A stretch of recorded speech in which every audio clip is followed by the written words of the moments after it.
आज का टॉपिक है एफआईआर क्या होती है और अगर आप पर एफआईआर हो जाए तो आपको क्या करना चाहिए। एफआईआर एक इब्तदाई इत्तला होती है जिसे इंग्लिश में फर्स्ट इंफॉर्मेशन रिपोर्ट कहते हैं, जो हर काबिले दस्तअंदाजी जुर्म के सरजद होने पर ज़ाब्ता फौजदारी के 154 के तहत कानून को हरकत में लाया जाता है।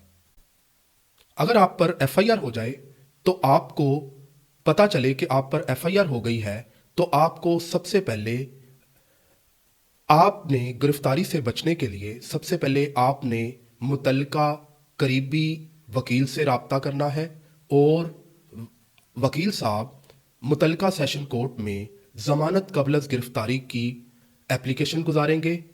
ज़मानत मिलने के बाद आपको रोपकार जारी होती है और रोपकार जारी होने के बाद जब आप यही रोपकार मुतल्लिका पुलिस स्टेशन में जमा कराएंगे और शामिल तफ्तीश होंगे कि पुलिस को बताएंगे कि ये एफआईआर आप पर झूठी है और उसके तमाम तफसीलात एफआईआर से मुतल्लिक आप अपनी गवाही पेश करेंगे।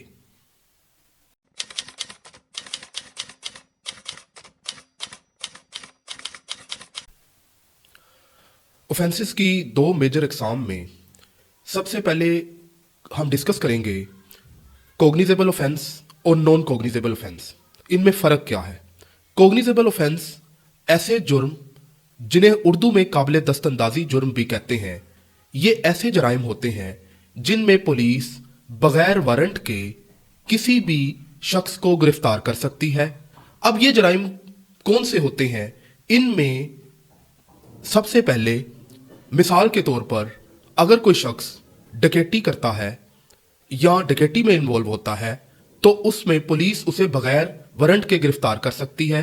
इनमें हर्ट केसेस, मर्डर केसेस और बहुत सी इकसाम आ जाती हैं जो कि ज़ाब्ता फौजदारी में बाकायदा एक शेड्यूल के तौर पर दी गई हैं। यानी कोग्निजेबल ऑफेंस ज़ाब्ता फौजदारी में जब पुलिस 154 के तहत कार्रवाई करती है तो पुलिस ड्यूटी बाउंड है कि अगर कोई शख्स कोग्निजेबल ऑफेंस के तहत जुर्म वकू पजीर होता देखता है या उसके साथ जुर्म होता है तो वो एफआईआर दर्ज करवाने के लिए मुतल्लिका पुलिस स्टेशन में रजू कर सकता है। यानी ये जुर्म सीरियस नेचर के होते हैं और ये मजिस्ट्रेट की इजाजत के बगैर पुलिस कार्रवाई कर सकती है। ऐसे जुर्म जिन्हें पुलिस बगैर वारंट के गिरफ्तार ना कर सके या पुलिस बगैर वारंट के कार्रवाई ना कर सके, उन्हें नॉन कोग्निजेबल यानी नाकाबिले दस्तअंदाजी जुर्म कहते हैं। इनमें ज्यादातर चीटिंग, फोर्जरी और डेफामेशन जैसे जराइम आते हैं। यानी पुलिस ज़ाब्ता फौजदारी के दफा 155 के तहत अगर कोई इंफॉर्मेशन इस तरह की रिसीव करे तो वो बगैर मजिस्ट्रेट के कार्रवाई नहीं कर सकती। यानी पुलिस को पहले मजिस्ट्रेट से इजाजत लेना होगी और उसके बाद उस पर कार्रवाई करना होगी।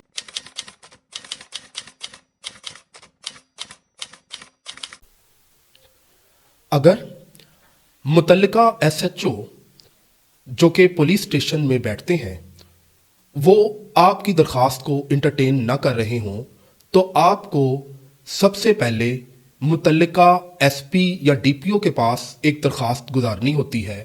अगर उसके बावजूद आपकी दरखास्त पर कार्रवाई नहीं की जा रही तो उसके बाद जो अदालती फोरम होगा वो 22A 22B की सूरत में सेशन कोर्ट में एक एप्लीकेशन गुजारी जाएगी जो पार्टीज को सुनने के बाद, पुलिस को सुनने के बाद जस्टिस ऑफ पीस आपकी दरखास्त पर एसएचओ को ये ऑर्डर कर सकते हैं कि इस पर एफआईआर दर्ज की जाए।